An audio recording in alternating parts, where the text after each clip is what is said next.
Hello, എല്ലാവർക്കും all movie കണ്ടമ്പനിയുടെ പുതിയൊരു വീഡിയോയിലേക്ക് സ്വാഗതം. അപ്പോൾ നമ്മൾ ഇന്നത്തെ വീഡിയോ ഒരു റിവ്യൂ ആണ്. അപ്പോൾ ഏത് പടത്തിൻ്റെ റിവ്യൂ ആണെന്ന് വെച്ചാൽ ഇപ്പോൾ തിയേറ്ററുകളിൽ നിറഞ്ഞ സദസ്സിൽ ഓടിക്കൊണ്ടിരിക്കുന്ന ബാലൻ എന്ന് പറഞ്ഞ മൂവിയുടെ റിവ്യൂ ആണ്. അപ്പോൾ നമുക്ക് റിവ്യൂയിലേക്ക് കിടക്കാം. എക്കോ സിനിമേൻ്റെ പോലെ ചില കാടും ചില എന്താ പറയുക ചില സ്ഥലങ്ങളും അതൊക്കെ ഫീൽ ചെയ്യുന്നൊരു പടമാണ് ഈ എന്താ പറയുക നമ്മളെ ബാലൻ എന്ന് പറയുന്നത്. സത്യം പറയാമല്ലോ, ഞാൻ വയനാട്ടിലാണ്. പക്ഷേ ഈ സിനിമയിൽ കാണിക്കുന്ന പകുതി സ്ഥലങ്ങളും വയനാട്ടിലാണ്. പക്ഷെ ആ സ്ഥലമൊന്നും ഞാനിതുവരെ കണ്ടിട്ടില്ല, വയനാട്ടിലായിട്ടുള്ളൂ. പക്ഷെ ഇപ്പം എനിക്കിത് കാണാൻ പോകണമെന്ന് തോന്നിയിട്ടുണ്ട്. കാരണം അത്രയ്ക്കും ഭംഗിയാക്കിയിട്ടാണ് ഇതിൽ ഓരോ ഫ്രെയിമിൽ നമുക്ക് അതിൽ ഓരോ സ്ഥലങ്ങൾ കാണിച്ചു തന്നിരിക്കുന്നത്. ഒരു രക്ഷയില്ല. പിന്നെ ഇതിൽ പ്രധാന വേഷം ചെയ്തിരിക്കുന്ന എല്ലാവരും ഒരു രക്ഷയില്ല എൻ്റെ മോനെ. എനിക്കറിയില്ല, എനിക്ക് ഇവരെ പേരൊന്നും അറിയില്ല. കാരണം ഞാനിത് വലുതായതൊന്നുമില്ല. ഞാനിതിൻ്റെ ട്രെയിലർ കണ്ടു, കുഴപ്പമില്ല. പിന്നെന്താ പറയുക, വെറുതെ ലീവുള്ളപ്പോൾ പോയി കാണാം എന്ന് വിചാരിച്ചിരിക്കുകയായിരുന്നു. അങ്ങനെ ഇരിക്കുമ്പോഴാണ് വെള്ളിയാഴ്ച ഇത് ഇറങ്ങി. ഒടുക്കത്തെ റിവ്യൂ, ഒരു നെഗറ്റീവ് പറയുന്ന ഒരു റിവ്യൂ വരെ ഞാൻ കണ്ടിട്ടില്ല. അത് കണ്ടപ്പോൾ തന്നെ ഞാൻ ഈ വലിയ പടങ്ങൾക്കൊക്കെ ഹൈപ്പ് വെച്ച് ഫസ്റ്റ് ഷോയ്ക്കൊക്കെ പോകാറുള്ളൂ. അല്ലാത്ത പടങ്ങളൊക്കെ ഇങ്ങനെ എന്താ പറയുക, നിങ്ങളെപ്പോലെ റിവ്യൂ ഒക്കെ കണ്ടാണ് ഞാൻ പോകല്. അപ്പോൾ അങ്ങനെ ഞാൻ ഇങ്ങനെ ഇരുന്നപ്പോൾ എല്ലാവരും പോസിറ്റീവ്, ഒരു റിവ്യൂവേഴ്സ് പോലും പോസിറ്റീവ് ഇല്ലാതില്ല. തിയേറ്ററിലാണെങ്കിൽ ഫുൾ പോസിറ്റീവ്, എല്ലാം പോസിറ്റീവ് കണ്ടപ്പോൾ ആ എന്നാ ഒന്നും പോയി കളയാം, എന്താണെന്നറിയാലോ ഇത്രയും പോസിറ്റീവ് വരുന്നെങ്കിൽ. ഞാനതും വിചാരിച്ച് ചെന്ന് കയറി. ഇന്നലെയാണ് കണ്ടത്. എൻ്റെ മോനെ, ഒന്നും പറയാനില്ല, വെറുതെ അല്ല ഇത്ര പോസിറ്റീവ് വന്നത്. അടിപൊളി പടം, എനിക്ക് ഭയങ്കരമായിട്ട് ഇഷ്ടപ്പെട്ടു. മഞ്ഞുമ്മൽ ബോയ്സ് വരെ എനിക്ക് മഞ്ഞുമ്മൽ ബോയ്സ് വല്ല അത്ര സംഭവമൊന്നുമില്ല, ആവറേജ് ഒക്കെ ഇത് തോന്നത്തുള്ളൂ. പക്ഷെ ഇത് വേറെ ലെവല്. അമ്മാനുള്ളൊരു ഫീല് വേറെ ഒന്നും വേണ്ട ഈ പടം കാണാൻ. അമ്മാനൊരു ഫീൽ ഉണ്ടെങ്കിൽ, അമ്മേനോട് കുറച്ച് സ്നേഹം ഉണ്ടെങ്കിൽ ഇത് കണ്ടുപോകും. കാരണം അജാതി സാധനമാണ് ഇത് എടുത്ത് വെച്ചിരിക്കുന്നത്. ഓഫ്, നമ്മൾ ഈ തുടക്കത്തിലൊരു ഇതൊക്കെ ഉണ്ട്, ബിൽഡപ്പ്, അതൊക്കെ എന്തിനാ നമ്മളിങ്ങനെ ആലോചിക്കും. സെക്കൻഡ് ഹാഫ് തൂക്കിയിട്ടുണ്ട്, വേറെ ലെവലാക്കിയിട്ടുണ്ട്. പിന്നെ നമ്മളെ ഉണ്ണിബോഗ് പറഞ്ഞ പോലെ ഇതിലെ താക്കോല് താക്കോൽ എന്ന് പറഞ്ഞൊരു പാട്ടില്ലേ, അത് ഫസ്റ്റ് ഹാഫ് കണ്ടാൽ മനസ്സിലാവും. സെക്കൻഡ് ഹാഫ് കാണുമ്പോൾ നമുക്ക് ആ പാട്ടിൽ തന്നെ ഉണ്ടല്ലോ കഥ ഫുള്ളും നമുക്ക് മനസ്സിലാവും. പക്ഷെ അത് പടം കണ്ടാൽ മാത്രമേ നമുക്ക് മനസ്സിലാവുള്ളൂ. അങ്ങനെ പല സാധനങ്ങളും പല സ്ഥലത്ത് ഒളിപ്പിച്ച് വെച്ച് അവസാനം നമ്മളെ എന്താ പറയുക എല്ലാം കൂടെ ഒന്നിപ്പിച്ച് അങ്ങനെ ഒരു അടിപൊളിയായിട്ടാണ് ഇത് ചെയ്തേക്കുന്നത്. ഇതിലൊക്കെ ചെറിയ ചെക്കൻ ചെങ്ങായി ചെങ്ങായിക്ക് കുറച്ച് ഉറപ്പാണ്. പല ബാലതാരങ്ങളും വന്നിട്ട് അധികം വൈകാതെ പോയിട്ടുണ്ട്. പക്ഷെ ചെക്കൻ വലുതായ പുതിയൊരു നടൻ നമ്മളിപ്പോഴത്തെ നെസ്ലിനെ പോലെയൊക്കെ ആവും തോന്നുന്നു. കാരണം അജാതി ആറ്റിങ്, ഈ വയസ്സിൽ ഇങ്ങനെയൊക്കെ അഭിനയിക്കാന്ന് പറഞ്ഞാൽ എന്നാ അഭിനയ ചെക്കൻ. പിന്നെ ആ ചെക്കൻ്റെ വലിയ വേഷം ചെയ്ത ആളും മുഹമ്മദ് സിംഗ് അങ്ങനെ എന്താണെന്ന് തോന്നുന്നു. ചെക്കനും അടിപൊളി, ഒരു രക്ഷയില്ല. രണ്ടുപേരും നമുക്ക് വലിയ അഭിനയം കൊണ്ട് രണ്ടുപേരും ഒരേപോലെ, വലുതായാലും ഒരേപോലെ തന്നെ നമുക്ക് തോന്നും. കാരണം അജാതി എന്തായാലും പെർഫോമൻസ് ആണ് രണ്ടുപേരും. പിന്നെ ഇവരൊക്കെ അമ്മാനെ പറയാൻ പറ്റും, കാരണം പല പേരാണ്. പക്ഷെ ഇതിൽ അമ്മ കഥാപാത്രം ചെയ്തത് സീന് തൂക്കി.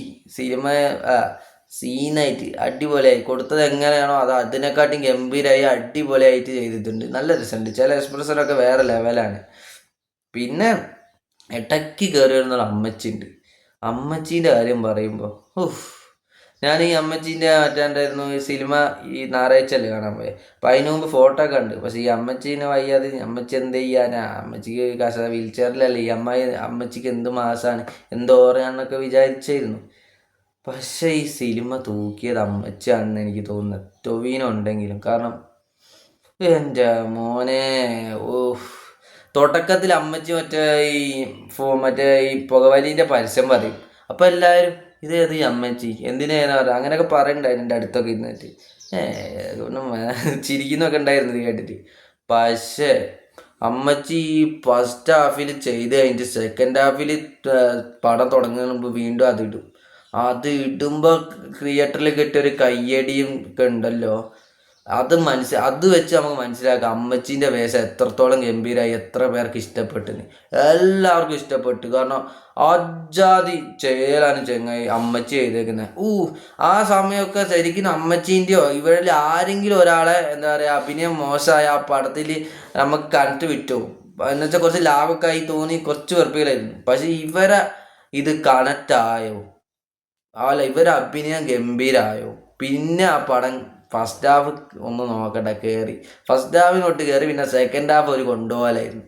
അമ്മച്ചി സീനാണ്. എനിക്ക് അമ്മച്ചി അമ്മച്ചീൻ്റെ പേര് പറഞ്ഞിട്ടുണ്ട്, പക്ഷെ ഞാൻ നോക്കിയിട്ടൊന്നുമില്ല, ഞാൻ പെട്ടെന്നൊന്നും പറയുന്നുണ്ട്. എന്നാലും അമ്മച്ചിക്ക് ഇനി അവസരം കിട്ടും ഉറപ്പാണ്. അമ്മച്ചി ഗംഭീരമായിട്ട് ചെയ്യുന്നുണ്ട്. അമ്മച്ചിക്ക് കുറച്ചും കൂടെ നാല് മുമ്പ് വരണമെന്ന് എനിക്ക് തോന്നിയിട്ടുണ്ട്. ഈ മറ്റേ നമ്മളെ ഈ എന്താ പറയുക തുടരൂല് ജോർജ് സാർ ജോർജ് സാറില്ലേ, അതേപോലെ വീണ്ടും വന്നൊരു ആളാണ് നമ്മളെ അമ്മച്ചിന്ന് എനിക്ക് തോന്നിയിട്ടുള്ളത്. അമ്മച്ചി സീന. പിന്നെ ഈ സിനിമ കാണാൻ വേറൊരു കാരണമായ ഞാൻ ടൊവിനോൻ്റെ വലിയൊരു ഫാനാണ്. കാരണം ടൊവിനോൻ്റെ അഭിനയവും മറ്റേ എന്തായിരുന്നു സ്റ്റോറി സെലക്ഷനും അതൊന്നും വെച്ചാൽ ഞാൻ വലിയ ഫാനായിരുന്നു. ടൊവിനോ ഒരു കഥാപാത്രം ചെയ്ത അതിന് ഒരു എന്താ പറയുക ഒരു കഷ്ടപ്പാടും കുറച്ച്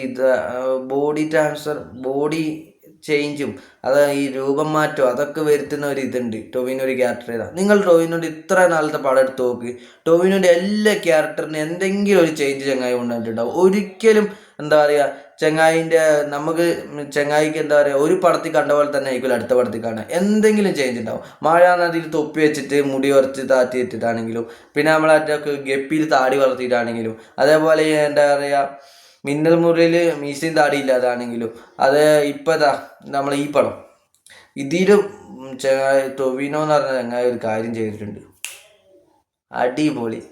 കാരണം ഈ സിനിമ ഷൂട്ട് ചെയ്യുമ്പോൾ തന്നെയാണ് മൂപ്പരുടെ ഇത് രണ്ടും ഷൂട്ട് ചെയ്യുന്നത്. ഇത് പള്ളിച്ചട്ടമ്പിയും നമ്മളെ വേറൊരു പടം കൂടെ ഉണ്ട്, രണ്ട് പടം കൂടെ ഷൂട്ട് ചെയ്യുന്നത്.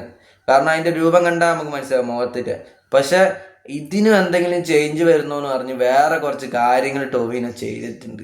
ടൊവിനോ ചേട്ടൻ എനിക്ക് അത്ര ഇഷ്ടമുള്ള നടനാണ്. കാരണം ഇജാരി ഇടയ്ക്കൊക്കെ പൃഥ്വിരാജ് ചെയ്യും, അത് കഴിഞ്ഞിട്ട് ടൊവിനോ ഉള്ളൂ വേറെ ലെവലായിട്ട് ചെയ്തിട്ടുണ്ട്. ഓരോ സിനിമയിൽ ഓരോ രൂപം. അപ്പൊ ഈ മറ്റേ ഇപ്പൊ ഇത് വരുന്നുണ്ടല്ലോ ലോകേൻ്റെ 2ാം ഭാഗം, അതിനെനിക്ക് ഒറ്റ പറയാനുള്ളൂ, അതിന് പറ്റിയ കാസ്റ്റിംഗ് ആണ് നമ്മളെ ടൊവിനോ. കാരണം എന്താ വെച്ചാൽ 365 എത്ര ചാട്ടന്മാർ രൂപമായി വരുമെന്നൊക്കെയാണ് കേൾക്കുന്നത്. മറ്റേ ഇതുപോലെ എന്താ പറയുക ഡെഡ്പൂളിനൊക്കെ പോലെ. അപ്പോൾ ഇതേപോലെ കുറേ അത് എന്താ ഒരു 52 പടത്തിൽ ഇത്രയും രൂപമായി വന്ന ആൾക്ക് അതൊക്കെ സർവ്വസാധാരണം നടക്കും ഉറപ്പാണ്. അപ്പോൾ എന്തായാലും ഞാൻ അതിനും വെയിറ്റിംഗ് ആണ്. പിന്നെ ചിദംബരം ഈ കൈയടി ഞാൻ അടിച്ചല്ല, ഞാൻ ഇപ്പോൾ ഒരു 2 വർഷത്തിൽ അല്ല 3 വർഷത്തിൽ ഒരു 300 പടങ്ങൾ ഞാൻ കണ്ടിട്ടുണ്ടാവും. പക്ഷെ സിനിമ തുടങ്ങുമ്പോൾ ചില ഭാഗങ്ങളിലും അങ്ങനെയൊക്കെ കയ്യടി കിട്ടിയത് ഞാൻ കേട്ടിട്ടുണ്ട്. പക്ഷെ സിനിമ കഴിയുമ്പോൾ എല്ലാവരും എണീച്ചെന്ന് കയ്യടിക്കണമെങ്കിൽ അത് നിങ്ങളെ കൊണ്ടേ പറ്റൂ. ചിദംബരം നിങ്ങൾ അടുത്ത പടത്തിന് ഞാൻ വെയിറ്റിംഗ് ആണ്. ഏതാണെങ്കിലും ഞാൻ വന്ന് കാണും, ആരാണെങ്കിലും. ഇനി ഇതിനെ പോലെ ഫസ്റ്റ് ഡേ ഒന്നും പോയി കാണാതിരിക്കൂല. നിങ്ങൾ അടുത്ത പടം ഏതാണോ ഫസ്റ്റ് ദിവസം ഞാൻ പോയി ഞാൻ ഫസ്റ്റ് ഷോയ്ക്ക് തന്നെ കയറി കാണും. കാരണം അജാദിയായിട്ട് നിങ്ങൾ ചെയ്യുന്നുണ്ട്, ഒരു രസമില്ല. അതിലെ ചില ഫ്രെയിംസും മേക്കിങ്ങും പിന്നെ ഇതിലെ എല്ലാം അടിപൊളിയാണ്. പിന്നെ നിങ്ങൾ അനിയൻ്റെ കാസ്റ്റിംഗ് ആണെങ്കിൽ അത് അതിനെക്കാട്ടി മേലെ ഒന്നുമില്ല. നമ്മളിപ്പോൾ ഇനി ഒരു പടം ചെയ്യുകയാണെങ്കിൽ കാസ്റ്റിംഗ് ആയിട്ട് നിങ്ങൾ അനിയനെ വിളിക്കുക ഗണപതിൻ്റെ. കാരണം അജാതി കാസ്റ്റിംഗ് ചെയ്തേക്കുന്നത്. ഈ പടം ജയിക്കണമെന്ന് എനിക്ക് ആഗ്രഹമുണ്ട്. 2 കാരണം. ഒന്ന്, വയനാട്ടിലൊരു പടം ചെയ്താൽ പൊട്ടൂന്ന് ഒരു ഇതുണ്ട് എന്നാണ് ഞാൻ കേട്ടിട്ടുള്ളത്. മലയാള സിനിമയിൽ വയനാട്ടിലൊരു പടം ചെയ്താൽ അത് റിലീസായാൽ പൊട്ടൂന്ന്. പിന്നെ രണ്ടാമത്തത്, ഈ പടം അത്രയ്ക്കും ഗംഭീരമാണ്. ഇതൊരിക്കലും തിയേറ്ററിൽ പരാജയമാവേണ്ട അല്ല. ഇതൊരു 50 ഒന്നല്ല, ഒരു 100-150 കോടിയെങ്കിലും അടിക്കണം. കാരണം അതിനുള്ള ഉണ്ട്.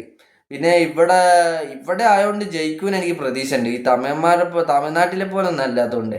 അതുകൊണ്ട് ജയിപ്പിക്കണം. അതിനുവേണ്ടിയാണ് ഞാൻ ഈ വീഡിയോ ചെയ്യുന്നത്. ഇതിപ്പോൾ എന്താ പറയുക 23 പേരോ 50 പേരൊക്കെ കാണുള്ളൂ. അവരെങ്കിലും പോയി കണ്ടാൽ അതെങ്കിലും എനിക്ക് കിട്ടുന്ന ഈ പടത്തിന് ഞാൻ കൊടുക്കുന്ന സംഭാവനയായി വരും. കാരണം ഞാൻ കൊടുത്ത 150 ഒന്നുമല്ല ഇതിന് ഏറ്റവും വലിയ സംഭാവന. ഞാൻ പറയുന്നത് കേട്ട് നിങ്ങളിത് പോയി കാണുമ്പോൾ നിങ്ങൾക്കും കിട്ടുന്ന ഒരു സന്തോഷവും പിന്നെ അവർക്ക് കിട്ടുന്ന ഒരു എന്താ പറയുക ഇത്ര നല്ല പടത്തിന് അവർക്ക് കിട്ടുന്ന ഒരു അംഗീകാരമാണിത്. അതാണ് ഞാൻ ഈ പടത്തിന് കൊടുക്കുന്ന സംഭാവന എന്ന് എനിക്ക് തോന്നുന്നത്. എന്തായാലും നിങ്ങൾക്ക് ഉറപ്പായിട്ടും ഫാമിലി ആയി പോയി കണ്ടിട്ട് വരാം. എന്ന് വെച്ചാൽ ഒരു 30 കഴിഞ്ഞവർക്കാണെങ്കിൽ നന്നായിട്ട് ഫീൽ ആവാൻ എനിക്ക് മനസ്സിലായി. കാരണം അതിൽ ആ ലാസ്റ്റിലെ ക്ലൈമാക്സ് ഒക്കെ കണ്ടു കഴിഞ്ഞിട്ട് എത്ര അമ്മമാരാണ് അറിയാം, എത്ര നേരം അവിടെ ഇരുന്ന് കരയുക ഇതൊക്കെ പോകുന്നത്. ഞാനൊക്കെ ഇറങ്ങി പോകുമ്പോൾ എല്ലാവരും അവിടെ ഇരിക്കുക അല്ലെ, ആ വയസ്സുള്ളവരൊക്കെ ഇങ്ങനെ ഇരുന്ന് എന്തൊക്കെയോ ചിന്തിച്ച് കരയുന്നൊക്കെ ഉണ്ടായിരുന്നു. അതൊക്കെ കണ്ടപ്പോൾ നമുക്ക് തന്നെ ഫീലായിപ്പോയി. അപ്പോൾ തന്നെ എനിക്ക് മനസ്സിലായി പടം കുറേ പേർക്ക് കണക്റ്റ് ആവുന്നുണ്ട്, പടം കയറിക്കൊളുത്തിന്ന്.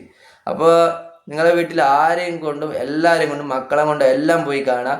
ഒരു വേറെ ഒന്നും വേണ്ട, അമ്മേനോടൊരു സ്നേഹമുള്ള ഒരാളാണെങ്കിൽ നിങ്ങൾ ഈ പടം പോയി കാണാൻ നിങ്ങൾക്ക് ഇഷ്ടപ്പെടും. അപ്പോൾ അടുത്തൊരു മൂവി റിവ്യൂ ആയി വരുന്നതായിരിക്കും. ബൈ.